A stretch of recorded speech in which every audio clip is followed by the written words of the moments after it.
এই তো কদিন আগেই বেশিরভাগ মানুষের মুখে ঘুরে ফিরে শোনা গেছে একটি প্রশ্ন, নির্বাচন হবে তো? কেউ কেউ একরকম জোর দিয়েই বলতেন নানা কৌশলে ভোট বানচাল করে ক্ষমতা দীর্ঘায়িত করবে ডক্টর ইউনূসের অন্তর্বর্তী সরকার। এমন অনেক সন্দেহ, সংশয়, গুজব আর অনিশ্চয়তা কাটিয়ে দরজায় কড়া নাড়ছে ওয়ালটন বিএলডিসি ফ্যান। খরচ বাঁচে 65% পর্যন্ত। ওয়ালটন বিএলডিসি ফ্যান ছড়ায় স্বস্তির সবুজ হাওয়া। ত্রয়োদশ জাতীয় সংসদ নির্বাচন, রাত পোহালেই ভোট।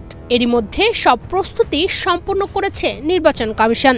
দেশের মানুষকে নির্বিঘ্নে ভোটাধিকার প্রয়োগের সুযোগ করে দিতে আইনশৃঙ্খলা বাহিনী তৎপর। অনেক যদি কিন্তুর মধ্যেও দীর্ঘ 18 বছর পর দেশ জুড়ে তৈরি হয়েছে ভোট উৎসবের আমেজ। সেই উৎসবকে পরিপূর্ণতা দিতে পারে ভোটারদের ব্যাপক অংশগ্রহণ।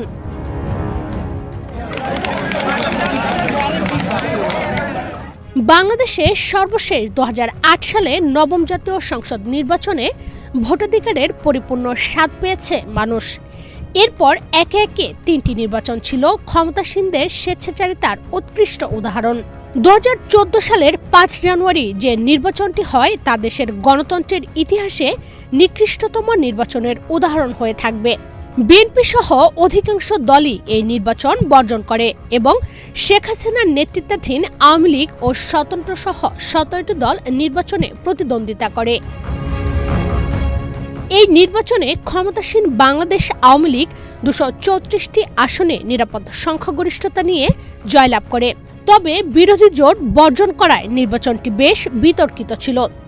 বর্জনের ফলে 300টি আসনের মধ্যে 153টি আসনে বিনা প্রতিদ্বন্দ্বিতায় সংসদ সদস্য নির্বাচিত হয় আওয়ামী লীগ। বর্জন ও সহিংসতার ফলে ভোটার উপস্থিতি ছিল না বললেই চলে, যদিও সরকারিভাবে 147টি আসনে ভোটার উপস্থিতি দেখানো হয় মাত্র 40%। 2018 সালে 30 ডিসেম্বরে অনুষ্ঠিত হয় একাদশ জাতীয় সংসদ নির্বাচন। এই নির্বাচনেও সকল দল অংশ নিলেও শেষ পর্যন্ত এটিও হয়ে দাঁড়ায় আরেকটি কলঙ্কিত অধ্যায়। কারণ ক্ষমতাসীন আওয়ামী লীগের বিজয় নিশ্চিত করতে আগের রাতেই ব্যালট পেপারে সিল মেরে বাক্স ভরে রাখা হয়। রাতেই ভোট হয়ে গেছে বুঝতে পেরে বিএনপি সহ অধিকাংশ দলই ভোটের দিন দুপুরের মধ্যে নির্বাচন বর্জনের ঘোষণা দেন। রাতের ভোট হিসেবে খ্যাতি পাওয়া এই নির্বাচনেও সাধারণ মানুষ ভোটাধিকার থেকে বঞ্চিত হয়। আওয়ামী লীগ একতরফা হয়ে এই নির্বাচনে জিতে ক্ষমতা দখল করে রাখে। 2024 সালের 7 জানুয়ারি অনুষ্ঠিত হয় দ্বাদশ জাতীয় সংসদ নির্বাচন। আগের নির্বাচনের অভিজ্ঞতার পর বিএনপি সহ বিরোধী দলগুলো দলীয় সরকারের অধীনে আর কোনো নির্বাচনে অংশ না নেওয়ার দৃঢ় অবস্থান ব্যক্ত করে। ফলে আওয়ামী লীগ ও তাদের মিত্র দলগুলো ছাড়া অন্য কোনো দল নির্বাচনে অংশ নেয়নি। আওয়ামী লীগের পাশাপাশি তাদের দলের স্বতন্ত্র প্রার্থীরা এই সাজানো নির্বাচনে প্রার্থী হন। এ কারণে নির্বাচনটি আমি আর ডামির নির্বাচন হিসেবেই পরিচিতি পায়। ভোটারদের মধ্যেও এই নির্বাচন নিয়ে কোনো উৎসাহ ছিল না। ফলে এই নির্বাচনেও ভোটের প্রকৃত হার ছিল একেবারেই কম। নিজেদের মধ্যে হওয়া নির্বাচনে আওয়ামী লীগ নিরঙ্কুশ সংখ্যাগরিষ্ঠতা নিয়ে টানা চতুর্থবারের মতো সরকার গঠন করে।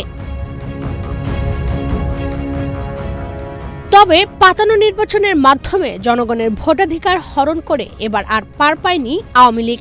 সরকার গঠনের 1 বছর পার না হতে গণ অভ্যুত্থানের মাধ্যমে পতন ঘটে টানা 4 মেয়াদের হাসিনা সরকারের। জনরোষের ভয়ে শেখ হাসিনা সহ আওয়ামী লীগের অধিকাংশ নেতা দেশ ছেড়ে পালিয়ে যেতে বাধ্য হন। ডক্টর মোহাম্মদ ইউনূসের নেতৃত্বে গঠিত হয় অন্তর্বর্তীকালীন সরকার। তখন থেকেই দেশের রাজনৈতিক দলগুলো সুষ্ঠু ও নিরপেক্ষ একটি জাতীয় নির্বাচনের দাবি জানিয়ে আসছিল। অবশেষে অন্তর্বর্তী সরকার ঘোষিত সময় অনুযায়ী অনুষ্ঠিত হতে যাচ্ছে ত্রয়োদশ জাতীয় সংসদ নির্বাচন। এই নির্বাচন ঘিরে ভোটাধিকার ফিরে পাওয়া ও দেশের গণতন্ত্র পুনঃপ্রতিষ্ঠার নতুন করে আশা দেখছে মানুষ। ভোট কেন্দ্রে গিয়ে নিজেদের পছন্দের প্রার্থীকে ভোট দিতে অধীর আগ্রহে অপেক্ষায় ভোটাররা। টানা 4 দিনের ছুটি পেয়ে ভোট দেওয়ার জন্য গ্রামের বাড়ির পানে ছুটছে মানুষ। রেল, বাস, লঞ্চ, কোথাও তিল ধারণের ঠাঁই নেই। নানা ভোগান্তি উপেক্ষা করে হাসি মুখে বাড়ি ফিরছে মানুষ। কথা একটাই, নিরপেক্ষ নির্বাচনে নিজেদের পছন্দের প্রার্থীকে ভোট দিতে চাই। এছাড়া নির্বাচন সুষ্ঠু করতে কয়েক লাখ আইনশৃঙ্খলা বাহিনী মোতায়েন করা হয়েছে। সারা দেশ ঢেকে ফেলা হয়েছে নিরাপত্তার চাদরে। উদ্দেশ্য একটাই, নিরপেক্ষ নির্বাচন অনুষ্ঠিত করা। সব মিলিয়ে নির্বাচনে ঝড়ে কাঁপছে দেশ, যেন বহু বছর থেকে এ দিনটির অপেক্ষায় ছিল মানুষ। ইশরাত চৈতি, বাংলাদেশ প্রতিদিন।